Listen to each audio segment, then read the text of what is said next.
Hi, ഈ video സീരീസിലെ 4th വീഡിയോയിലേക്ക് എല്ലാവർക്കും സ്വാഗതം.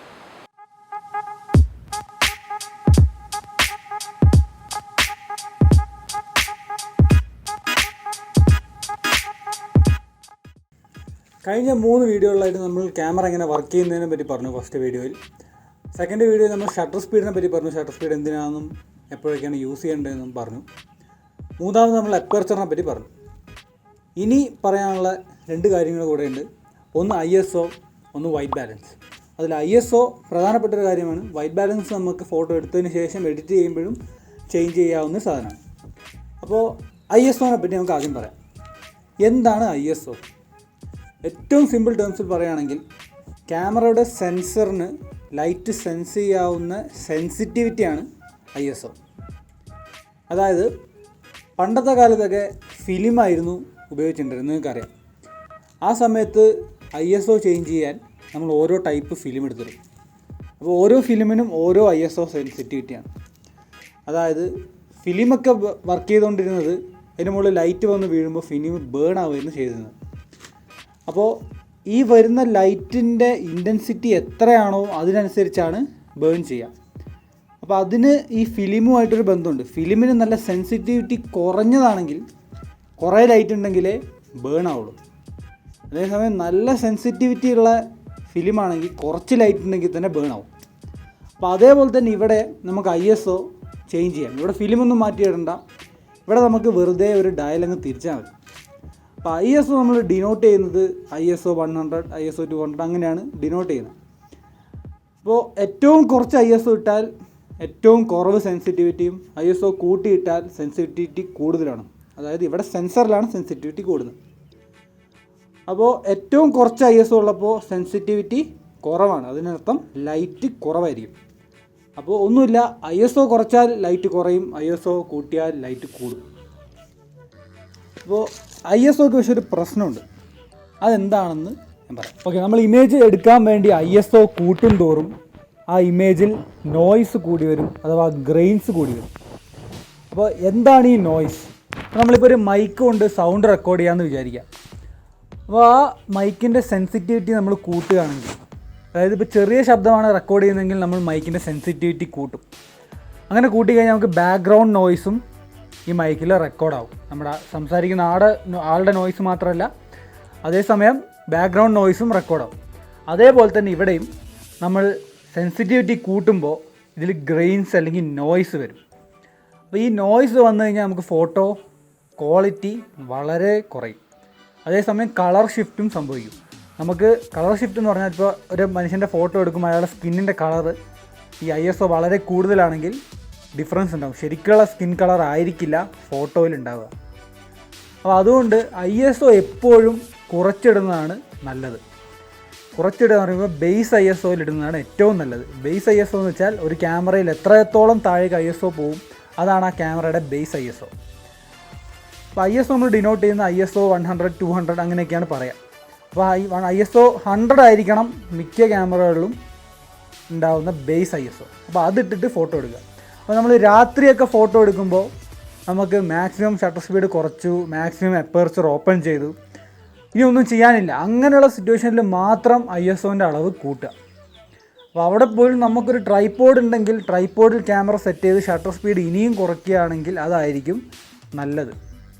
പിന്നെ ചില സമയങ്ങളിൽ നമുക്ക് ഈ ഗ്രെയിൻസ് വരുന്നത് നല്ലതായിരിക്കും എന്ന് വെച്ചാൽ ഒരു ഓൾഡ് ഫാഷൻഡ് ഫോട്ടോ അല്ലെങ്കിൽ പഴയ റെട്രോ ഫോട്ടോസ് എടുക്കുന്ന പോലത്തെ ഒരു ടൈപ്പ് ഫോട്ടോഗ്രാഫിക്ക് നമുക്ക് കുറച്ച് ഗ്രെയിൻസ് വരുന്നത് നല്ലതാണ്. അപ്പോൾ അങ്ങനെ എടുക്കുന്നവർക്ക് ISO കൂട്ടിയിട്ട്, ചിലപ്പോൾ ലൈറ്റ് ഉള്ള സമയത്തും അവർ ISO കൂട്ടിയിട്ട് ഷട്ടർ സ്പീഡ് കൂട്ടിയിട്ട് ഗ്രെയിൻസ് വരുത്തും.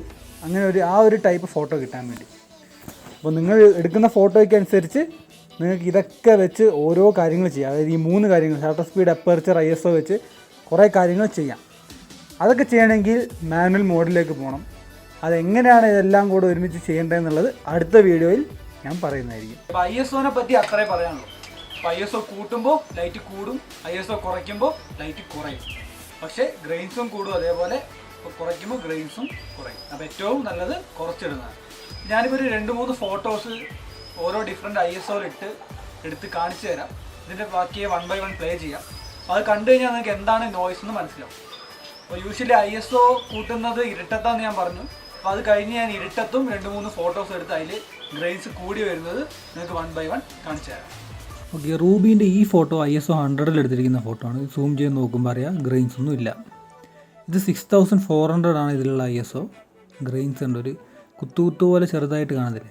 ഇതാണ് ഗ്രെയിൻസ് അല്ലെങ്കിൽ നോയ്സ് എന്ന് പറയുന്നത്. ഇത് 25,600 ഇത് കണ്ടാൽ തന്നെ അറിയാം ഫോട്ടോ തീരെ ഗുണമില്ല, ക്വാളിറ്റി ഇല്ല, ഫുൾ ഗ്രെയിൻസ് ആണ്, കളറും ചേഞ്ച് ഉണ്ട്. അപ്പോൾ ഇപ്പോൾ ലൈറ്റ് ഇല്ലാത്ത സമയത്ത് ഞാൻ 3 ഫോട്ടോ എടുത്തിട്ടുണ്ട്. 3-4 ISOകളിലാണ് ഫോട്ടോ എടുത്തിരിക്കുന്നത്. ആ 3 ഫോട്ടോസ് അല്ലെങ്കിൽ 4 ഫോട്ടോസ് ഞാൻ 1 by 1 പ്ലേ ചെയ്യാം.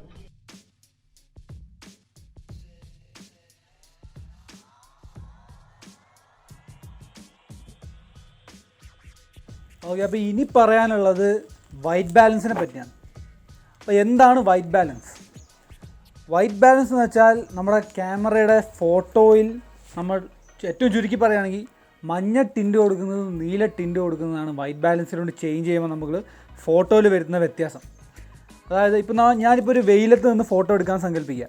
അപ്പോൾ വെയിലത്ത് നമ്മുടെ സൺലൈറ്റ് വരുന്ന ലൈറ്റ് ഒരു മഞ്ഞ ടിൻറ്റുള്ള ലൈറ്റാണ്. അപ്പോൾ എൻ്റെ മുഖത്ത് വന്ന് വീഴുന്ന ലൈറ്റിന് ചിലപ്പോൾ ഒരു ചെറിയൊരു മഞ്ഞ, ഒരു യെല്ലോയിഷ് ടിൻ ഉണ്ടാവും. അപ്പോൾ എൻ്റെ സ്കിന്നിൻ്റെ കളറൊന്നും കറക്റ്റ് ആയിരിക്കണം എന്നില്ല. അപ്പോൾ ഒരു ഓട്ടോയിലിട്ട് നമ്മളത് എടുക്കുമ്പോൾ ക്യാമറ തന്നെ അഡ്ജസ്റ്റ് ചെയ്യും. അത് അഡ്ജസ്റ്റ് ചെയ്യുന്നത് എങ്ങനെയാണെന്ന് വെച്ചാൽ ഈ യെല്ലോൻ്റെ ഓപ്പോസിറ്റാണ് ബ്ലൂ. അപ്പോൾ ക്യാമറ ഈ യെല്ലോ ലൈറ്റുള്ള സ്ഥലങ്ങളിൽ ബ്ലൂ ലൈറ്റ് ഇത്തിരി കൂട്ടി കൊടുക്കും. അതായത് ബ്ലൂ ലൈറ്റ് ഒരു ബ്ലൂ ടിൻറ്റ് ഫോട്ടോയ്ക്ക് ഇടും. ആ ബ്ലൂ ടിൻറ്റ് ഇടണമെങ്കിൽ വൈറ്റ് ബാലൻസ് കുറയ്ക്കണം. അപ്പോൾ അതിൻ്റെ ഓപ്പോസിറ്റ് ഇപ്പോൾ നമ്മളൊരു മഞ്ഞുള്ള സ്ഥലത്ത് നിൽക്കുകയാണ്, നല്ലോണം ഫുള്ള് ഇവിടെയൊക്കെ മഞ്ഞാണ്, അല്ലെങ്കിൽ ഒരു മേഘത്തിലൂടെ വരുന്ന ലൈറ്റ്, അല്ലെങ്കിൽ ട്യൂബ് ലൈറ്റ്, CFL ലൈറ്റ്, അങ്ങനത്തെ ലൈറ്റുകൾക്ക് ഒരു ചെറിയൊരു നീല ടിന്നുണ്ടാവും. അങ്ങനെയുള്ള സമയത്തും സ്കിന്നിൻ്റെ കളർ കറക്റ്റ് ആയിരിക്കില്ല, ഒരു ബ്ലൂയിഷ് ടിൻറ്റ് സ്കിന്നിനുണ്ടാവും.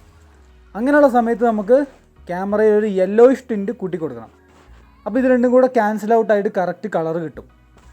അപ്പോൾ ടെമ്പറേച്ചർ കൂട്ടി കൊടുക്കണം, അതായത് വൈറ്റ് ബാലൻസ് കൂട്ടി കൊടുക്കണം. വൈറ്റ് ബാലൻസിന് നമ്മൾ ടെമ്പറേച്ചർ എന്ന് പറയും. അത് ഡിഫൈൻ ചെയ്തിരിക്കുന്നത് കെൽവിൻ സ്കെയിലാണ്. അപ്പോൾ K എന്നായിരിക്കും വൈറ്റ് ബാലൻസിന് പറയാം. അപ്പോൾ മഞ്ഞ ലൈറ്റുള്ളപ്പോൾ കെൽവിൻ കുറയ്ക്കണം, അതായത് വൈറ്റ് ബാലൻസ് കുറയ്ക്കണം. ബ്ലൂ ലൈറ്റ് ആണെങ്കിൽ ടെമ്പറേച്ചർ കൂട്ടണം, അതായത് K കൂട്ടണം, അതായത് വൈറ്റ് ബാലൻസ് കൂട്ടണം. അത്രയേ ഉള്ളൂ അതിനെപ്പറ്റി പറയാം. ഇത് പക്ഷേ നമ്മൾ ഫോട്ടോ എടുക്കുമ്പോൾ തന്നെ ചേഞ്ച് ചെയ്തില്ലെങ്കിലും കുഴപ്പമില്ല. കാരണം എഡിറ്റ് ചെയ്യുമ്പോൾ പോലും ഇത് മാറ്റിയാലും ക്വാളിറ്റിക്ക് വലിയ പ്രശ്നം വരില്ല. ഇപ്പോൾ ISOനെ പറ്റിയും വൈറ്റ് ബാലൻസിനെ പറ്റിയും പറയാനുള്ളതൊക്കെ ഞാൻ പറഞ്ഞിട്ടുണ്ട്. ഇനി നമുക്ക് അടുത്ത വീഡിയോയിൽ ഡയറക്റ്റ് മാനുവലിലേക്ക് കടന്ന് ഫോട്ടോ എടുക്കുന്നത് എങ്ങനെയാണെന്ന് നോക്കാം.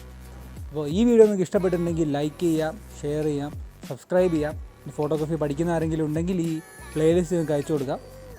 ഇനി അടുത്ത വീഡിയോ അപ്ലോഡ് ചെയ്യുമ്പോൾ നിങ്ങൾക്ക് നോട്ടിഫിക്കേഷൻ വരണമെന്നുണ്ടെങ്കിൽ ബെല്ലൈക്കൺ ക്ലിക്ക് ചെയ്യാം. പിന്നെ ഞാനെടുത്ത ഫോട്ടോസ് നിങ്ങൾക്ക് കാണുന്നുണ്ടെങ്കിൽ എൻ്റെ ഇൻസ്റ്റാഗ്രാം ചാനലിൻ്റെ ലിങ്ക് കൂടെ ഡിസ്ക്രിപ്ഷനിൽ പോസ്റ്റ് ചെയ്യുന്നുണ്ട്, അതും എടുത്ത് നോക്കാവുന്നതാണ്.